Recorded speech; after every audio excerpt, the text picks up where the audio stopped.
The school cooks had the freedom to create concoctions. They were in bed and lights were out. It was quiet. I would lurk around the cabins and tap on the windows with a haunted rubber chicken. With some rapid fire questions that are super hard. I did not read the book, Everyone Poops. Everybody should. Welcome back, everyone. My name is Angie Adrian, and I get to serve Worthington Schools as the Assistant Superintendent of Academics. And I am Jeff Maddox. I am the HR Director for the Worthington Schools. We are super excited today for Worth the Journey, a Worthington Schools podcast. This podcast series is titled The Rocking Chair Heroes, and Greg is one of our rocking chair heroes that we get to interview today. And Greg is, without a doubt, a hero. Jeff, have you ever wondered what it feels like to sit in a rocking chair on stage in front of, 1,300 Worthington School employees? I mean, you're on this rocking chair. Yeah, so I'm sure you're like me, Ange. You sit in the audience and you ask yourself, could that be me someday? Every year, we have what we call convocation, and it's our opening for Worthington Schools before the school year begins. And so a part of that convocation is celebrating, should I say, our most seasoned veteran teachers. Yeah, experienced, right? Most Absolutely. Knowledgeable veteran teachers. I mean, there is a ton of knowledge that sits up on that stage during convocation. There is. Today is a good day to have a good day. Do you know why, Jeff? Why is that, Ange? Because we get to interview Greg Witt. That is awesome. That makes it a great day. It's going to be an awesome day. Welcome, Greg. A rocking chair Thank hero. you. Yep. We should call this Keep On Rockin'. Keep on rocking. We're rocking with Greg Witt. Tell us a little bit about your journey and the experience that you've had as a member of the Worthington School District. Well, my journey actually began clear back in 1964 when my family moved to Worthington, and I had the joy of being able to attend 3 different schools. I went to Evening Street School, elementary, and Linworth when it was an elementary school. And also, Linworth was an elementary school. We got to come back to that. Elementary school. We got to come back to that. I did not know that. They were not the Newts then. And Kilbourne Middle School. After that, the area that I was living in was annexed back into Columbus, so I had to leave Worthington. But in 1978, when I was facing student teaching, an opportunity came to go to Worthington, and I jumped at the chance because I had had such a wonderful life experience even in those few years that I was in Worthington Schools. I student taught at Evening Street, 4th grade in the fall, and at the end of the year applied for jobs in many districts around central Ohio. Even though I had interviewed at Worthington, I hadn't heard anything. I went ahead and gave a verbal commitment to teach for Westerville Schools. Several days later, I did get a call from the Assistant Superintendent, Arnie Skidmore at the time, asking if I would be interested in teaching in Worthington and offered me a 4th grade position at Evening Street. So the same grade, the same school Awesome. that I had student taught in. The only thing is, I had already made a verbal commitment to Westerville. So I asked if I could have the weekend to think about it, spent a lot of time soul searching and praying, and decided that Worthington was the direction God wanted me to go. And so I accepted that position and turned down Westerville. And that was the beginning of a great career. We're glad you did. Where did you grow up, Greg? So I grew up in Clintonville area. Uh-huh. We moved to Indian Hills across from Antrim Park. Oh, yeah. At that time, where we built our house, it was in the Worthington School District. But then in 1968, there was the old switcheroo with different property between Columbus and Worthington, and I went back to Columbus. I had just finished 8th grade. Got to come back to not Worthington Hills, Evening Street. Evening come back to Street. Evening Street Evening and Street. teach at Evening Street. Who was the principal there at the time? When I was teaching the first year, it was Chuck Trone. He moved to Brookside, and Donna Kelly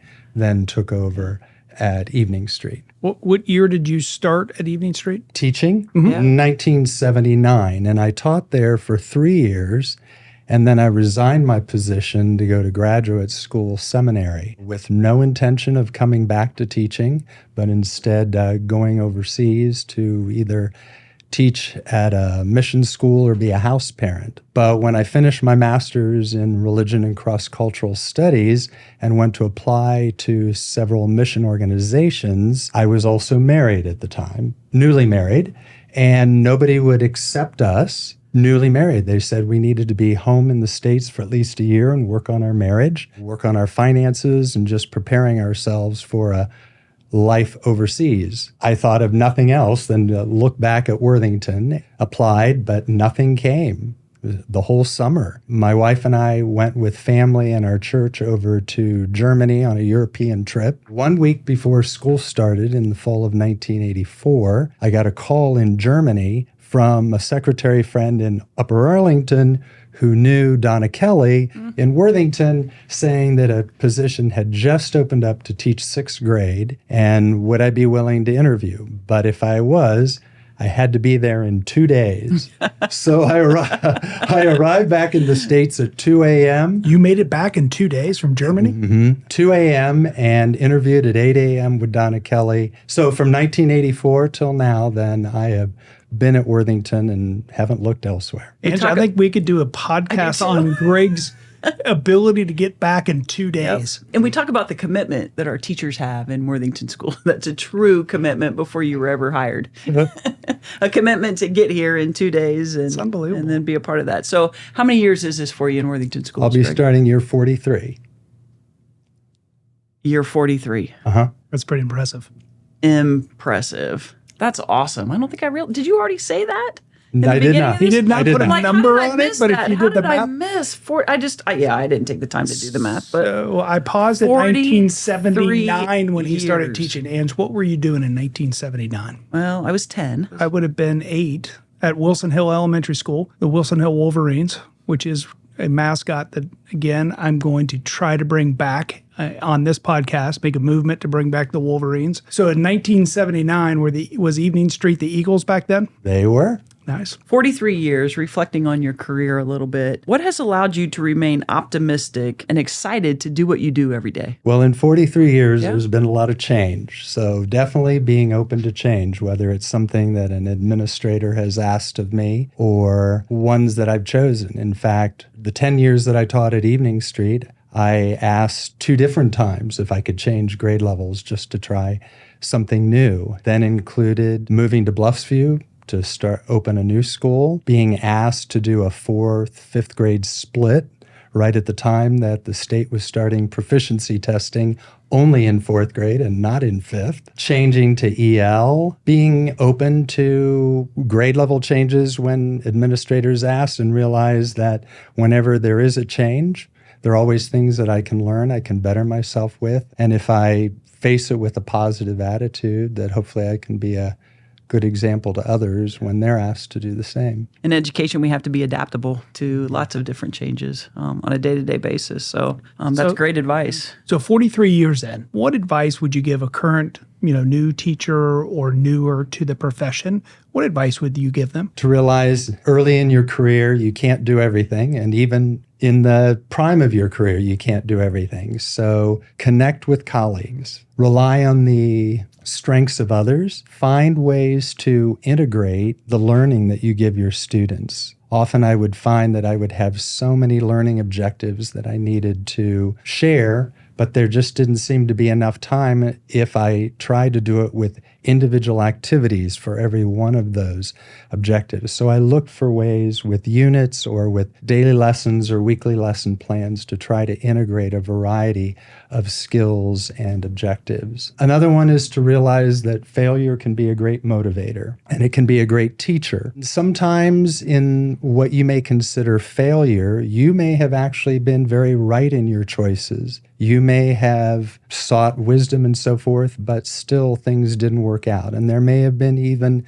miscommunication because we are in the people business. But I always strive to try to look for kernels of truth in any kind of situation that I'm in and see what can I learn to make myself a better person. Look for opportunities to go above and beyond what you're asked to do, but at the same time, be willing to say no when you need to have balance in your life, your own personal life outside of school and other things that you're committed to. Try to bring personal experiences into school too, so your students see that you're a real person, you have real interests. Human, yeah. And many of those things that you've experienced may connect with students that you have also. Be sure to connect with colleagues on a personal basis. Find ways to support them in the highs of their life and the lows of their life, because then that'll turn around and they'll be a support to you at the same time. That's awesome. That's great advice.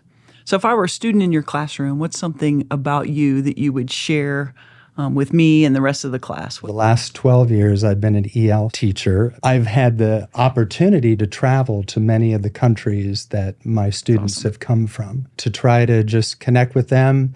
I've traveled to many of the cities that my students were born in. This year, I had 3 students from Ukraine, and I had a privilege of doing a mission trip in Ukraine several years ago, and just being able to connect with them on a personal basis and encourage them at a time where they were very fearful about, what was happening with their grandparents and so forth, and just letting them know that I care. You'd mentioned failure. That's an interesting topic. So when I work with new teachers, Ange works with new teachers, I'm starting to see a little bit of an increase of I don't want to use the word fear of failing, but forgetting the fact that our profession is oftentimes based on failing first, which then allows our excellent Worthington teachers to reflect on where the missed opportunity was, and then to go back and reteach or reconnect with a student or those kinds of things. How do you work with the younger teachers to recognize our profession is oftentimes based on missed opportunities, reflecting, and then going and filling in the gaps to make sure that those missed opportunities become learning opportunities? We are very blessed that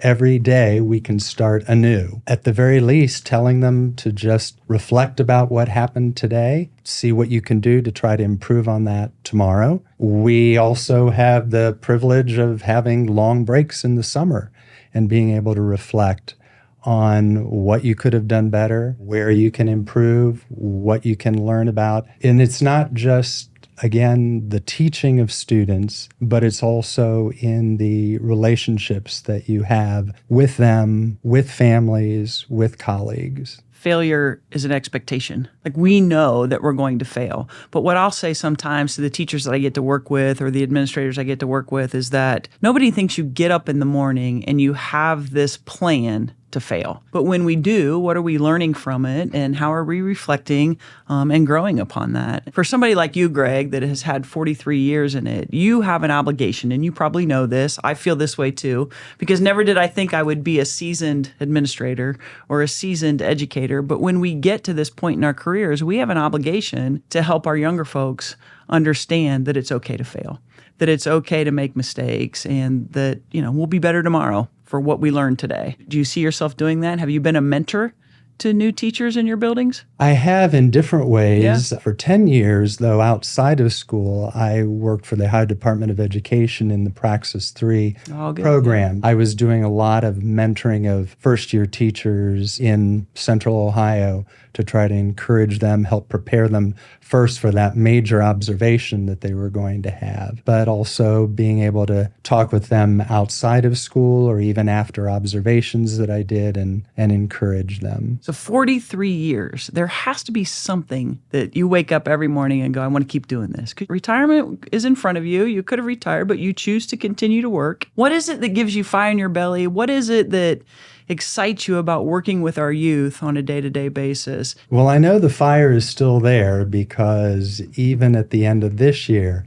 thinking that my retirement could be very close at hand, I got tears in my eyes thinking about it. It's not something that I'm gravitating toward quickly. I love being with people. I love what they do, what they bring to me, the opportunity to invest in students, families, connect people, and try to be as positive as possible. I really view each student and really every person I come in contact with as a unique creation of God. And I believe that they have unique worth and they deserve to be heard, to be cared for, to be encouraged. And when it comes to the children, they don't always know a lot about themselves. So the excitement of being able to open up a life ahead of them and give them a vision for who they can become, that really excites me. I want to be a person of influence and motivate as long as I can. You know, Angela, as I listen to Greg talk and he's in my earphones,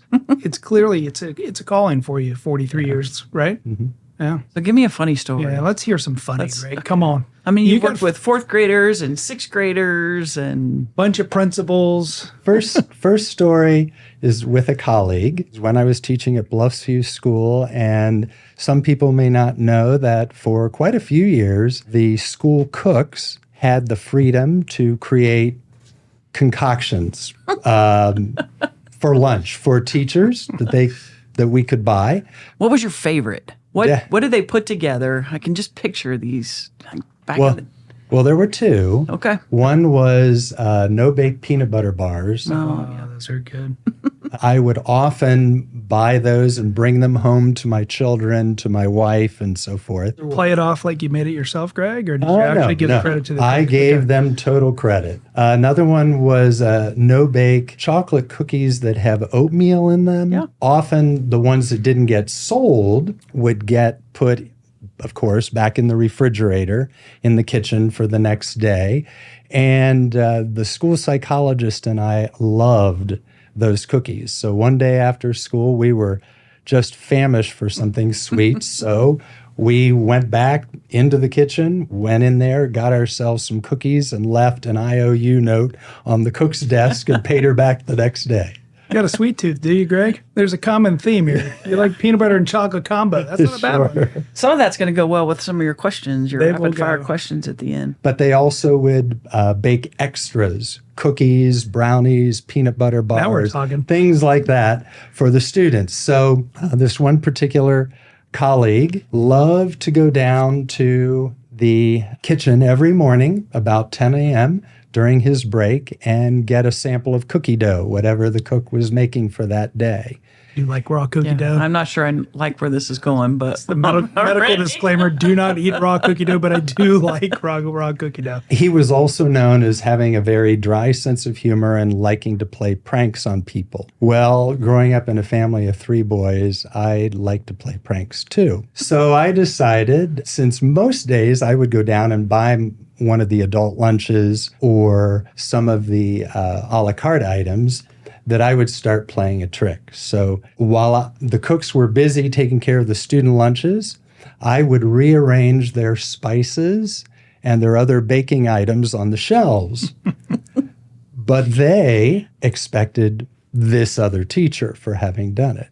And they would accuse him day after day after day of doing it. Finally, after 6 months, I felt guilty enough to reveal myself and almost got hit by a frying pan. You mentioned family in that story. Tell us about your family, Greg.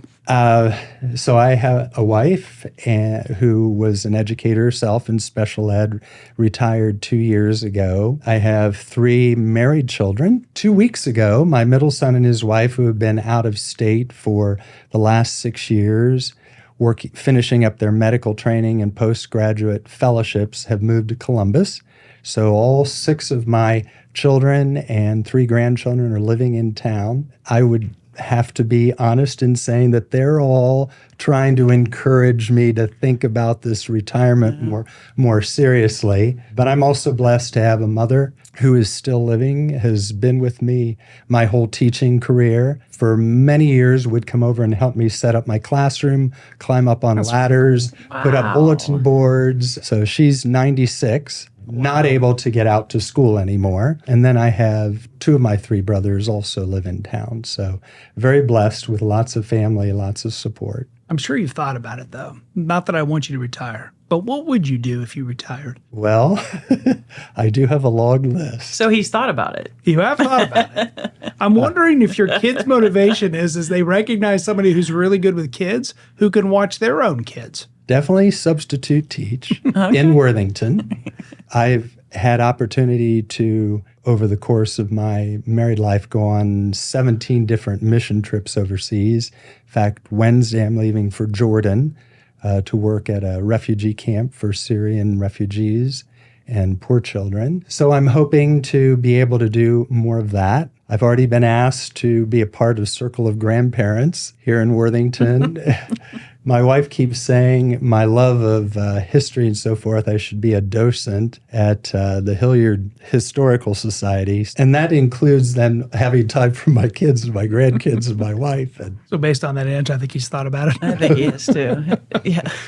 Greg, you definitely have been a role model for others and somebody that I'm sure many of our young teachers have looked up to. Who has inspired you in Worthington Schools and helped you become the best version of yourself during your education career in Worthington? Well, I suppose an easy cop-out would be to just say everybody has. Yeah. But it does follow with my life philosophy that everybody who I cross paths with has something to offer me that's going to make me a better person. Definitely Donna Kelly, principal who I mentioned, when I was debating about whether to leave Evening Street to go to Bluffsview to help open the new school, I put together a pros and cons list. And it was pretty balanced all the way through. Stay at Evening Street, go to Bluffsview. But the one thing that would tip the scale was working for Donna. Her excellence, her encouragement, her ability to manage as an administrator, her vision for teacher evaluation and so forth. And I didn't know who might replace her. And that doesn't mean that I couldn't have learned from that person, but I knew that I wanted to continue my career, at least under her leadership. Now, you asked me about other funny stories. One other one, just very quickly, being a sixth grade teacher, we got to go to sixth grade camp, and I had been a YMCA camp counselor for many years before I actually started teaching. Being a little bit ornery, I would be very strict about my boys going to sleep at night in their cabins. But after they were in bed and lights were out, it was quiet, I would lurk around the cabins and tap on the windows with a haunted rubber chicken. And Did you say haunted rubber chicken? well, What makes a rubber chicken haunted? it wasn't really haunted, but it scared them. And I did this for several years, and nobody ever suspected that I was the one with the rubber chicken. Did this chicken have a name? It did not. I mean, that's So anytime something happens in the building, we need to always suspect Greg first because he seems to get away with some of this somehow Yes. and cause blame to other people. for 43 years. Greg has know. had this incredible, kind persona, and he Yeah, he does. But He there's still is, clearly but- an ornery streak to him, right? Major on Yeah. the streak, yeah. So, Greg, we're certainly grateful for the 43 years of service that you've given to Worthington Schools, and we'll take you for however much longer you want to work, aside from what your kids are saying and your wife is saying. But before we end our Worth the Journey podcast with you, we do have a series of rapid-fire questions. So are you ready? Let's try. Okay, let's try. Do this. You ready? Serious questions. You're currently on the hot seat as we speak. I want your honest answer to these questions. What is your most used emoji? Smiley face. What was the worst style choice you ever made? An afro. What? We got to talk. Well, Wait hold a on. minute. Seriously? I thought it was going to be parachute pants. I thought he was But then going it's- parachute so pants. parachute too. pants with elastic because he talked about that earlier, Yep. and now I an spent afro with it. hours in the chair getting an afro. Oh, I need a picture. We got I need a picture. We got to have Well, a picture of that. I would have a picture somewhere because my class parents that year celebrated my birthday with a cake, and they had my face drawn with the afro hair. What did you name your first car? I didn't. It was classy. Volare. Oh, you would say, yeah, yes. All right. If you could go back and live in one decade, would you choose the 60s, 70s, 80s, or 90s? 70s. Why? Lots of changes happened in the 70s. I thought you were going to go disco. You a disco guy, Greg? Now that you bring it up, I did go disco dancing every Thursday night at Charlie Bear's in outside Westerville. What's your favorite sandwich? Tuna fish salad. You know, that's one of those hard ones to bring into a school setting. And I don't know if you know this, but if you bring the tuna fish into a school setting, everybody else around you is talking about you and your sandwich because it totally stinks up the school. Well, I was fortunate at Bluffsview during those glory years of the cooks making their own food. They made tuna sandwiches. Would they really? Mm-hmm. Wow. If you could live in any country other than the country you're currently living in, what country would you choose? It's a tie between Romania and Israel. I've spent 4 different mission trips going to Romania, had our own apartments, fell in love with the Eastern European culture. And Israel, traveled there 4 times with my family and my church to see all the biblical sites. And it just has a lot of personal significance to me. My family was all baptized there. If you could be on a reality TV show, what TV show would you choose? Oh, Amazing Race for sure. Wow, who would your partner be? Well, I can That's tell a loaded you, question. I can tell you who it would Because not people be are gonna because listen they've to all this. told me. Oh, I don't know. Who would I go with? My mom, if she could. would you choose invisibility or flight? Invisibility. All right, and my last question, which again is just a simple lead up to this most important question of all time. What is the best cereal in your opinion of all time? For me, oatmeal. That's an interesting one because I actually wrote that question down. Is oatmeal actually cereal? I go with it as a breakfast food, but I don't know if it's a cereal. I think of cereal as like a dry cereal with milk. Like that's my definition of cereal. So I guess it starts that way. Thanks for playing along. Thank you. Our purpose of Worth the Journey podcast, a Worthington podcast, is to share the stories of the people that we get to work with on a daily basis. And so you certainly have a story to share. You have 43 years in education. Is there anything that you would like to share with our audience that we didn't ask you that's an important part of your story? Well, I would just really like to thank Worthington for giving me the dream job. I never really looked at it as a job, a life-changing experience that made me who I am today. And I'm very thankful for all the people whom I've crossed paths with, who've believed in me. And I hope that over these years that I've contributed things to people's lives and made them feel valued and respected. And I'll do anything I can, even after I retire, to just continue to herald Worthington Schools as being worth the journey. It surely has been. Greg, we want to thank you for making it back from Germany 43 years ago. Yeah.